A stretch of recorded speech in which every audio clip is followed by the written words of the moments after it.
Hola, muy buenas a todos y todas. Mi nombre es Rafael Turo Garrido, soy profesor en la Escuela Universitaria de Osuna, en la Universidad de Sevilla.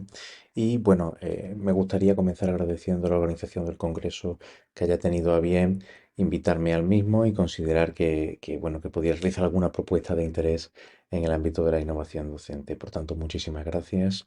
Yo voy a hablarle muy brevemente de una reflexión que me interesaba realizar sobre el I+D+I y la propia enseñanza, ¿no? Sobre la investigación, el desarrollo y la innovación y su relación con la enseñanza a todos los niveles.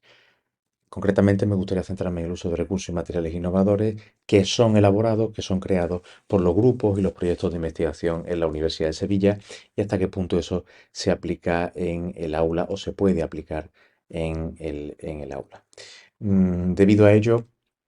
he elaborado un índice en el que veremos una primera reflexión sobre la investigación y la enseñanza. Luego hablaremos un poco de los recursos elaborados por estos grupos de investigación. Pondré tres ejemplos muy importantes de estos recursos, aunque hay más. Finalmente hablaremos de posibles aplicaciones en el aula y acabaremos con unas ideas conclusivas. Bien, respecto al I+D+I y la enseñanza, simplemente decir que la transferencia del conocimiento ha sido realmente desde los últimos años hasta el momento presente una exigencia cada vez mayor en los grupos de investigación. Muchas veces en los proyectos em, se ha recogido con claridad en los informes de evaluación de los proyectos, se ha recogido con claridad la necesidad de establecer una transferencia del conocimiento desde esos centros de investigación al resto de la sociedad, ya sea en la enseñanza primaria, en la enseñanza secundaria, en la enseñanza universitaria, que haya una transferencia en todo tipo de elementos culturales o de iniciativas, ¿no? Bien, dicho esto, evidentemente esto ha tenido efectos. Por un lado, un impacto en la literatura científica. Esta cuestión ha generado una reflexión en la comunidad científica sobre la conveniencia de implementar estas medidas y sobre sus posibles vías de aplicación. Y por otro lado, lógicamente, una exigencia desde el punto de vista de las entidades evaluadoras que se ha sustanciado en parte en iniciativas como los planes de gestión de datos que permiten que los investigadores hagan públicos sus metodologías y que se pueda, digamos, de alguna manera comprobar, contrastar cómo se han realizado esas investigaciones y que, bueno, pues esto pueda tener alguna aplicación finalmente en cómo transferir este conocimiento a la sociedad, cómo establecer estas vías de comunicación entre el propio mundo académico y el resto de la sociedad. Bien, en lo que se refiere a la normativa, me he hecho eco del decreto 984/2022, que es el que crea y define los ámbitos de competencia de las llamadas oficinas de transferencia del conocimiento. En su artículo 4 explica, entre otras funciones, las cuestiones esenciales por las que debe velar estas oficinas de transferencia del conocimiento, que son, por ejemplo, la protección de los resultados de la investigación, la exposición de los mismos y explotación de los mismos, la investigación colaborativa, la promoción de la creación de entidades basadas en el conocimiento, como la propia oficina de transferencia, pero me pareció muy interesante que nos centrásemos en el apartado E, ¿no? En este quinto apartado que habla de la difusión social del conocimiento, precisamente como paradigma, como ejemplo clarísimo de esta solicitud que hacen desde las entidades públicas a los organismos de investigación de transferir ese conocimiento al resto de la sociedad. Pues muy bien, sin mayor dilación, mi intención es exponerle a ustedes brevemente tres casos de tres grupos de investigación realmente innovadores, realmente importantes en el ámbito de la historia moderna, concretamente,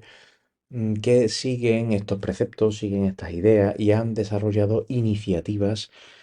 diferentes a este respecto, pero todas encaminadas en la línea de la transferencia del conocimiento, como ya les digo. El primero de ellos es la interesantísima y esencial base de datos del proyecto Art Empire de la Universidad Pablo de Olavide, que lleva muchos años, que lleva varios años ya en funcionamiento y que incluye una completa base de datos de documentación de todo tipo, sobre todo es verdad relacionada con la historia de Latinoamérica, de todo ese ámbito en los siglos modernos, XVI, XVII y XVIII, y que sirve, que es una base de datos en abierto a la que cualquier persona puede acceder y acceder a las referencias de la documentación que luego puede encontrarse en el archivo de India o en otros archivos, ¿no? Por ello, me pareció una iniciativa de enorme interés, no solamente por el esfuerzo que conlleva, sino porque realmente es muy aplicable a estas ideas de transferencia del conocimiento de las que estamos hablando. Luego tenemos un banco de imágenes muy interesante del proyecto de investigación Identidad e Imagen de Andalucía en la Edad Moderna, que me parece realmente sugerente, puesto que están muy debidamente referenciadas y que pueden ser utilizadas en muchísimos ámbitos diferentes dentro del aula, dentro de la educación primaria y secundaria, si queremos dar un apoyo visual a nuestras presentaciones, si queremos ampliar algunos temas, si queremos conocer cuestiones, por ejemplo, de la cultura gráfica, de la cultura visual en estos momentos, pues son de una enorme utilidad. En este sentido, en la web de este grupo de investigación funcionaría como un gran repositorio, ¿no?, de imágenes que podríamos utilizar en nuestro quehacer diario de la docencia, no solamente, insisto, a nivel universitario, sino también a nivel de educación primaria, secundaria obligatoria, etcétera, etcétera, etcétera, o incluso para uso personal. Y luego ya mucho más centrado en la docencia todavía, tenemos el importantísimo repositorio de recursos web que incluye el proyecto Modernalia. Modernalia es un proyecto que tiene que ver con grupos de investigación, pero también está relacionado con la propia proyección, ¿no? Con la propia proyección de una serie de materiales, de experiencias docentes, hacia la educación secundaria y la educación, sobre todo la educación secundaria, realmente. De ahí la participación clave de muchos profesores de enseñanza secundaria en este gran repositorio.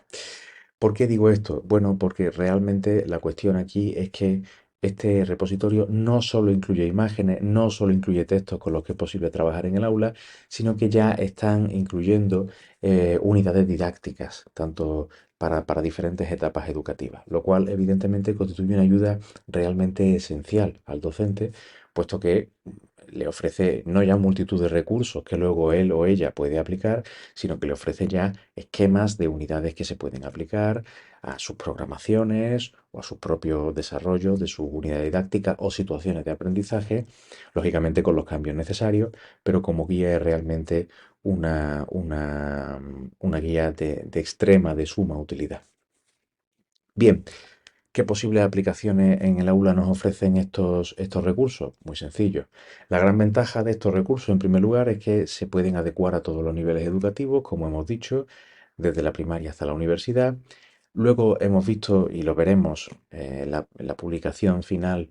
sobre todo en el texto final podrán comprobar ustedes cómo son recursos de todo tipo y variedad de iniciativas educativas. Solo los tres ejemplos que hemos puesto, vemos ya base de datos, vemos imágenes, vemos unidades didácticas, vemos textos que trabajar en clase, vemos todo tipo de recursos que, insisto, pasados por el filtro del docente y en relación a la conveniencia que pueda tener su aplicación, pues nos ayudaría muchísimo en nuestro quehacer. Por supuesto, la presencia de experiencias educativas en estos repositorios, sobre todo Modernalia, o de propuestas de experiencias educativas o de experiencias en el aula, que se sustancian ya, como sabemos, más bien en situaciones de aprendizaje, pero que constituyen una gran guía. Y, por supuesto, el tema del acceso a datos, con el uso en el aula que le podemos dar, por supuesto, modulado al nivel educativo. Aquí me estoy refiriendo básicamente al acceso a la enorme cantidad de datos que incluye esta base de datos de Art Empire que ya les mencioné. Esta es un poco la idea y pasamos a una serie de ideas conclusivas, a una serie de cuestiones muy sencillas que me gustaría transmitirles para concluir mi intervención. La primera de ellas es que la relevancia de la transferencia del conocimiento es cada vez mayor. Es indiscutible que esta es una dinámica difícilmente discutible, valga la redundancia. Es una dinámica al alza, es claramente una exigencia, eh, por otra parte, totalmente necesaria para que la transferencia se produzca desde aquellos lugares donde se genera el conocimiento al resto de la sociedad.